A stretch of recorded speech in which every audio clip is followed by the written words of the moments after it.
Hello, everybody, and welcome to this very special DreamWakers Daily Conversation. My name is Erin, and I am so excited to be joined today by Dr. Colleen Shogan, who's the Senior Vice President and Director of the David M. Rubenstein Center for White House History at the White House Historical Association. This center is all about providing resources for learners who want to enhance their knowledge of the White House.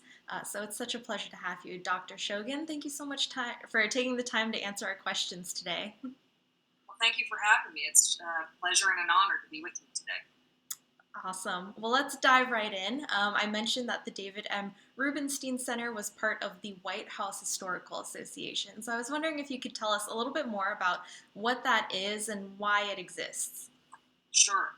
The White House Historical Association is a private, nonprofit, and nonpartisan organization that works to promote education and knowledge about the White House and about presidential history.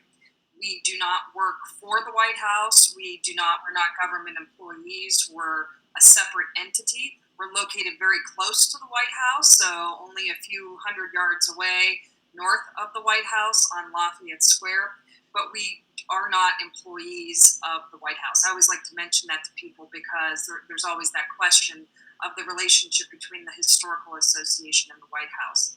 And we really have two parts to our mission. One part to our mission is focused on the preservation and conservation of the various American treasures that are inside the White House. So that might range from all the paintings that are inside the White House, restoration of actual artifacts that the White House owns as a museum, and also a lot of the furniture or the general interior upkeep of the White House. And a lot of times we work with the president and first lady to determine what are the priorities of a particular administration in that preservation and conservation function. And then there's the other part of the association, which is really what I'm involved with at the Rubenstein Center, which is about education. And what we're charged with doing is sharing as much about White House history, as much about the people who worked in the White House, which would include presidents and first ladies, but would include all kinds of different people who work in the White House on a daily basis to enable it to function, and sharing that history with really Americans all across the United States. And that's from kids in primary and elementary school all the way up to middle school and high school, and then certainly scholarly community, and then just people that are interested in American history. We have a lot of people, as you know, who are just kind of curious about American history and how the White House has changed over time, how it changed in various administrations. And so that's what we do. We were started in 1961 by First Lady Jackie Kennedy, and we will be celebrating our 60th anniversary coming up in 2021. Wow. Well, that is certainly no small feat. That's a very important job and a lot of history you have to cover. So it's very, very cool that the White House Historical Association exists. Can you tell me a little bit more about what your day-to-day or maybe a week in your life looks like, what your responsibilities and the projects you work on might be? Right. So I think the fun part about my job is that no 2 weeks look exactly alike. There might be some components that are similar from week to week, but there's new challenges that come across, every day and every week. We have 8 people who work in the Rubenstein Center, and so I'm responsible for those 8 people because I'm the director of the center. And we have 3 different areas that we cover. Education, where we primarily work with teachers in order to disseminate information, classroom resource packets. In this time frame, we're doing a lot of digital and distance or home learning packages so that parents and teachers can use them as well as students and kids across the United States. So I spend a lot of time with that team on those types of issues. We also have a digital team who manages our app. We have a free app that everybody can download. It's called the White House Experience app, and you can download it on both iPhones and Androids. Like I said, it's completely free. You can take virtual tours of the White House. We have a couple games on the app. We have a couple fun features where you can take a selfie of yourself and see which first lady or which president you most look like. It's just kind of fun and a little bit interactive. You can take different pictures. If you take different pictures of yourself, you might get different results. So depending on if you're smiling or not, and all those types of things. So we have a digital team that works on those types of things, and we also have a group of historians. We have 3 historians who are on staff at White House Historical Association within the Rubenstein Center, and they're really the experts. They're the ones that we go to for specific questions about White House history. They write a lot of our research articles on our website. They also talk to teachers and work with teachers on specific areas the teachers might be interested in. And they talk to reporters in the media a lot. So sometimes they're on television, sometimes they're in newspaper articles because they're answering specific questions about about White House history. So I'm always involved in some of the projects with those 3 teams. And it can be very, very diverse. It could be about planning our next, when we were doing these things, planning our next in-person event or lecture series. It could be about coming up with new and interesting activities that we're doing right now. We call anywhere activities that you can do at home with common household items that also enable you to learn about White House history.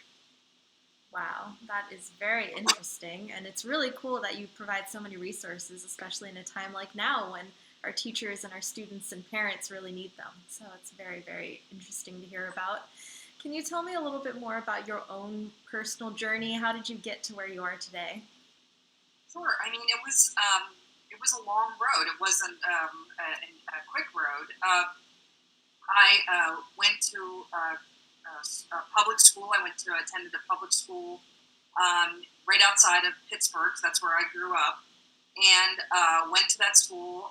My parents did not attend college. They weren't college graduates, but they did really think that it was important that my brother and I further our education. So they were always very encouraging to us.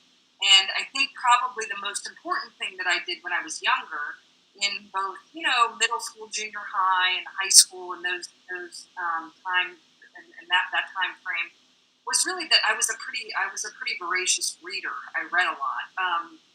I certainly read the books that were assigned to me in my various classes, whether it be history class or English class or whatever.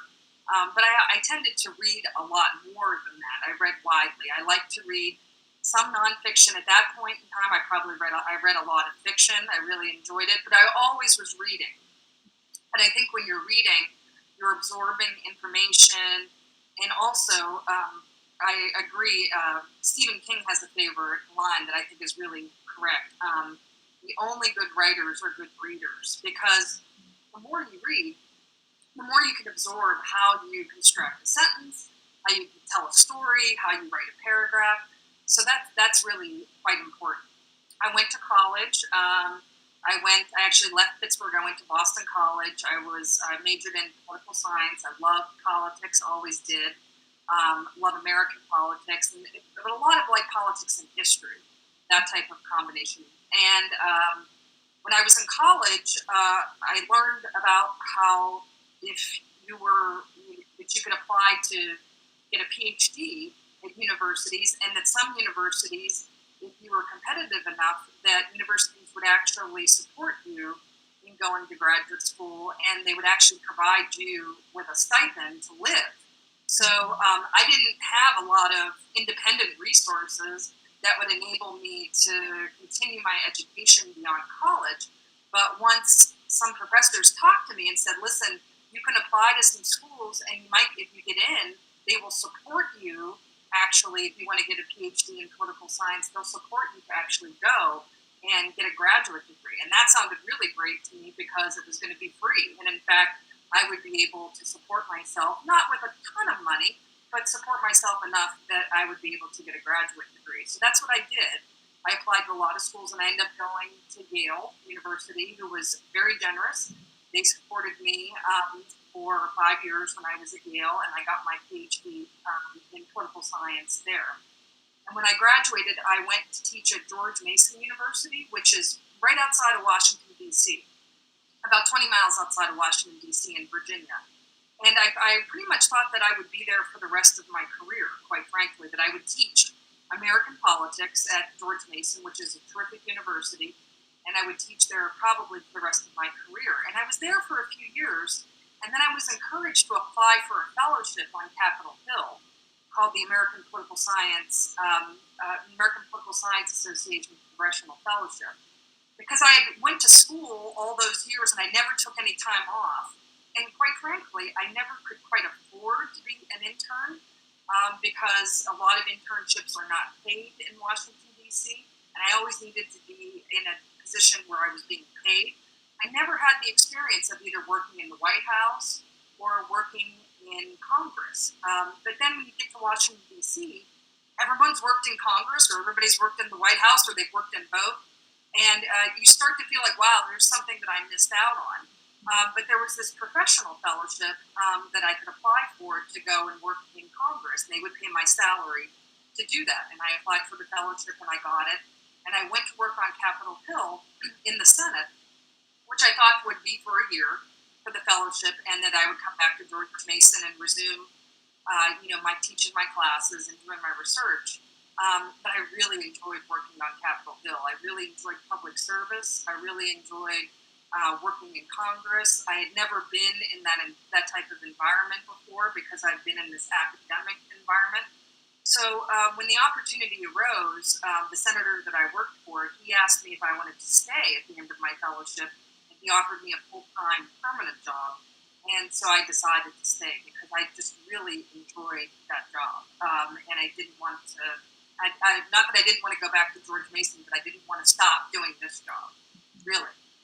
And I stayed there for a few more years and then ended up applying for a position at the Library of Congress, which is actually right across the street from Congress, as you might imagine. So it's right there on Capitol Hill, 3 buildings for the Library of Congress, right there on Capitol Hill. And I applied for a job in the Congressional Research Service, which is a division at the Library of Congress that provides nonpartisan information and analysis to all members of Congress, Republicans, Democrats, House, Senate, everyone. And I really enjoyed working at CRS. I worked there for 7 or 8 years in various capacities. And then I moved into the main library outside of CRS, the main management in the library, higher levels of management. I managed a lot of our public outreach programs at the Library of Congress. And then my last job was as assistant deputy librarian, and I oversaw 3 big programs, including all of our scholarly programs at the Library of Congress. And after that job, I went to the White House Historical Association. I wrote my dissertation when I was in graduate school on the presidency, on presidential leadership in American history. And I had taken this long deviation working for Congress, right, for well over a decade between my time in the Senate and at the Library of Congress. And I had always wondered, would I ever get back to studying the presidency or studying executive leadership or thinking about those ideas? And one day, the phone rang, and there was a job recruiter looking for a senior vice president at White House Historical Association, and they had heard that I had a unique background that might fit the criteria. And I thought to myself, this is it. If I'm ever going to go back to studying some of the things or thinking about some of the things that I did many, many years ago when I was in school, this is probably my opportunity. So that's a long answer, but what it illustrates is that your career can take many different twists and turns and paths. And what you start out thinking that you're going to do, like I thought I would be at George Mason and teach American politics for the remainder of my career, which would have been terrific. But it took all these different twists and turns that has led me to be where I am today. That is a wonderful story, and it sounds like there was a lot of hard work and a lot of perseverance that went into it. And I'm actually a George Mason graduate myself, so go Patriots! Yes. Just to kind of segue into our next question, was there anything that inspired you to pursue this career path? Sure. I mean, like what I said in when we were talking before. I mean, I always really enjoyed politics and American politics. Where did that come from? I don't know because certainly my family wasn't in politics, weren't political. My parents were civically engaged. They voted all the time. Sometimes my mother would work at the polls. She would be a poll worker upon occasion, but they were not what I would consider to be political people. They did not involve themselves with politics. Um, but I was always interested in it. Even from when I was a kid, I was interested in it. And so I think an important thing is if you are interested in something and you find something that's your passion, something that you want to do, you need to figure out a way in which you can pursue that particular passion. Now, there could have been a lot of different options for me. I might have worked in politics, like working in campaigns, right, or becoming a pollster and organizing polls for candidates and politicians. I might have become a civil servant in the executive branch somehow, like working at the Department of Transportation or the Department of Homeland Security. So there's a lot of different options. I really liked research and I liked writing. So it became very natural to me once I went to college, once I learned, oh, you could go and this is how you become a professor, this is how you become a researcher, you go and get your PhD, and this is how it goes. That sounded like that was really perfect and ideal, a good fit for me. I did try some things along the way. I did intern on a campaign, several campaigns, one major one when I was in college, and I enjoyed it, but I didn't. I knew in I knew if I was being honest with myself, that is not what I wanted to do for a job. That wasn't campaign work. Wasn't for me. There were things that I just didn't care for, and even though it was exciting, it wasn't what was going to be my career path. So that's also very helpful, I think, for people to think about, and particularly as you're going through your education or you're in the early stages of your career. Sometimes it's really valuable to try something out and then you don't like it. That's just as valuable as trying something out and you do like it because that can help guide you to exactly what you might want to be doing within something that you're really passionate about. Great advice, and hopefully the students listening really take that to heart. But that's a great transition into our actually first community submitted question. This one comes to us from a high schooler in Louisiana who asks, what skills did you develop that you think were instrumental in you thriving in your career? Right. It's a great question. I think one skill, the most important skill I think that I find in any job that I've had. So I've had a lot of different jobs. Being a professor, working in Congress, being a manager or a senior manager at the Library of Congress, and now working at the White House Historical Association. All of those jobs, it's really helpful if you can write well. And writing, I think, is very, very important. There may be some jobs in which you maybe don't have to write very much. Um, uh, there may be, or writing matters less. But I really think that the ability to write clearly and succinctly, and in many cases, especially in Washington D.C. and in other places, if you can write briefly, get your point across in very condensed, succinct format, that will put you in very good stead for almost any position that you're in. So I think that's an important skill to keep track of. If you have trouble or difficulty writing, that's not a problem. Nobody is born a terrific writer. That's just not how it works. Writing is a skill that you have to get better at over time. Everybody improves with their writing. And really, the only way that you can get better with writing is by doing it. Doing it and working with teachers, working with other people that can give you feedback, and making those constant improvements to your writing so that you really can communicate in a very clear fashion.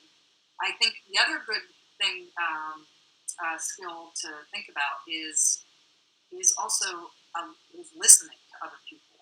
Sometimes as people kind of move up the ladder in a career or in an organization, uh, or become more important within an organization, sometimes they start talking a lot, but then they don't listen quite as much.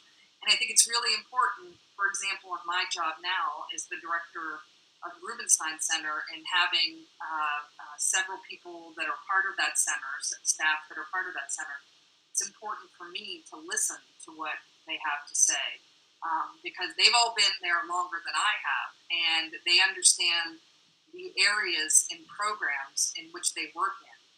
It may not be that we always agree necessarily on the next steps, but it's important, I think, for everyone to practice their listening skills because when you listen, then you end up learning. That's all great advice. Communication is so important. Our next question is coming to us from an educator in Maryland who wants to know, how does White House historical, or maybe just any historian, decide what their next lecture or piece of research is going to be about? Right. Well, that can be a lot of different. It can come from a lot of different avenues. When I was doing a lot of research in political science, when I taught at George Mason and was pursuing a pretty active research agenda, what I found, which was great about working in near Washington D.C. and living near Washington D.C., was that I got a lot of the ideas from my research topics just by watching politicians and watching other people and coming up with interesting ideas from really observing what was happening around me. One of the best ideas I got for an article I wrote for a journal was after I saw President George W. Bush give a speech, actually in person. I went to the speech, and there was something that I observed about the speech, and I thought, oh, that is really interesting. I wonder what's going on here. And that idea then turned out to be an entire research article that I ended up working on. So, I'm a big fan of keeping your eyes and ears open because things will present themselves. Sometimes researchers read something and there might be a mention of something in an article or a book that they're reading, but it's not really fully explained, or they, do a little bit of digging and find out that no one's ever really investigated something about that, and then they decide to follow up. I was doing research for my dissertation and was doing some work in one chapter of my dissertation thinking about Ronald Reagan. And I discovered that there was a big connection between Ronald Reagan and Calvin Coolidge. That actually Reagan used a lot of Coolidge's speeches to come up with some of his speeches and rhetoric and some of the language he used in his speeches. And I just put that in the back of my head because I thought that's really interesting that there's this really strong connection between Reagan and Coolidge. I bet a couple people had mentioned it, but no one had actually looked at what was the extent of that intellectual connection between Reagan and Coolidge, and that ended up becoming a whole research article for me that I pursued later on. So I think it's important to keep your eyes and ears open. I'm writing an article right now for our own journal at the White House Historical Association, our quarterly journal, and this is kind of a fun topic. I'm writing on the TV show Designated Survivor, which was on I think ABC or CBS for 2 years, and then it was on Netflix for a year, and now it's available on Netflix. And I really enjoyed the show, but I thought this would be an interesting topic to tackle for our journal, which is going to have a whole issue on the White House and television, and how the White House is portrayed in television. And this will enable me to learn all kinds of things about presidential succession and how realistic the show was, and to try to dispel, show what's true about the show, what are some of the myths about the show. talk to some of the executive producers on the show. What were they thinking when they came up with it? So it's a really nice connection between how the White House functions, a little bit of presidential history, and then also that popular connection with a television show that a lot of people watch. Wow, that sounds like a lot of fun. And I love that advice of just keeping your eyes and ears open. There's inspiration all around you. Well, wonderful. I think that segues really well into our next question, which is just, of course, you worked at the Library of Congress. You've talked a little bit about the importance of writing, of listening, communicating, and a lot of our students are starting their own final essays or research papers or projects in school. So I was wondering if you had any tips for them as far as it comes to researching or writing. Right. Um, Everybody works differently in how they do research papers or they engage in a research project. Uh, what I do, what I like to do, I gather all my information first.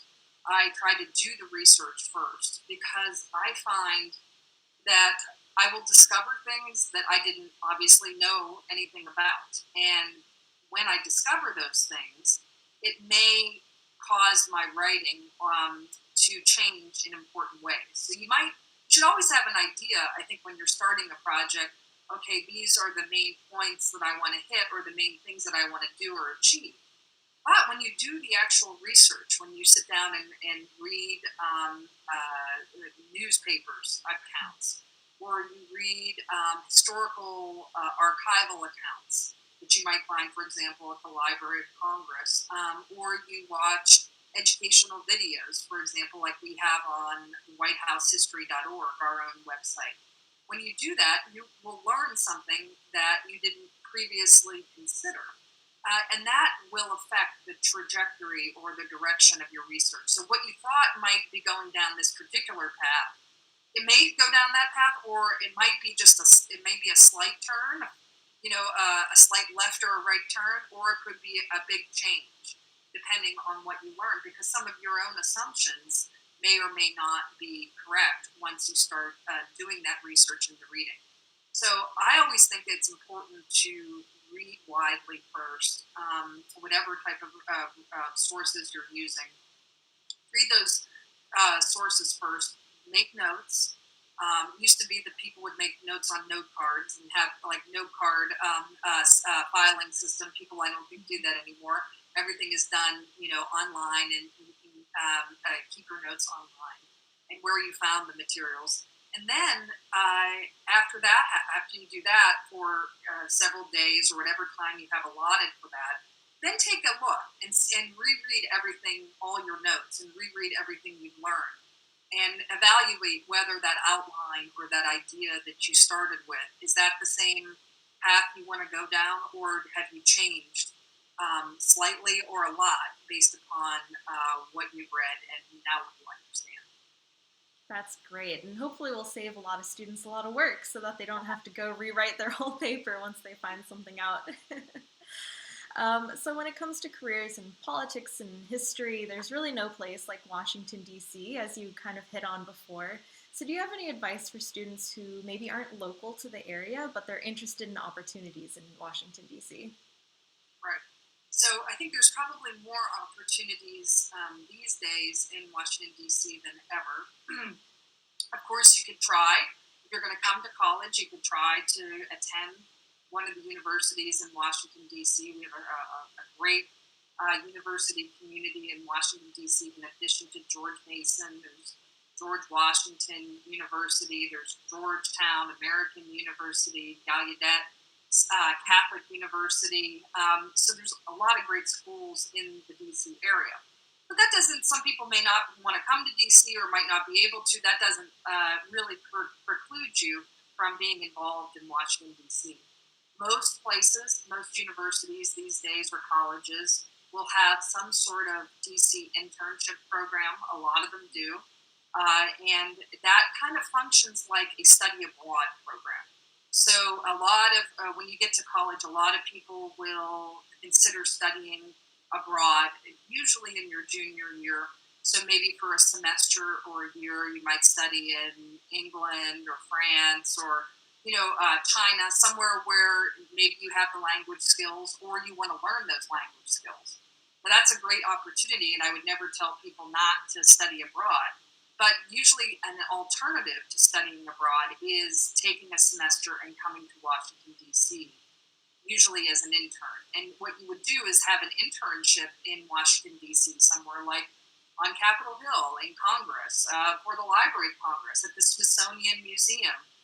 There's really countless opportunities that you could have in DC as an intern. And you'll also go to classes that will be organized by your university.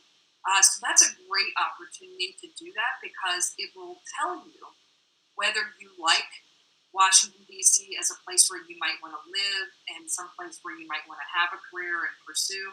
Or maybe you're like, well, this isn't necessarily for me. There's some things that maybe I don't particularly like about it. It's not exactly the best fit for me. Once again, that's fine. I think that's as good as an outcome as finding something that you like, is also finding something that isn't necessarily the right fit for you. So there's that opportunity to do that in college. And then there's always, after college, some people just move to Washington, D.C. right after college, and they really hustle. It's very impressive. They might work an internship during the day where they're not getting paid much money or no money.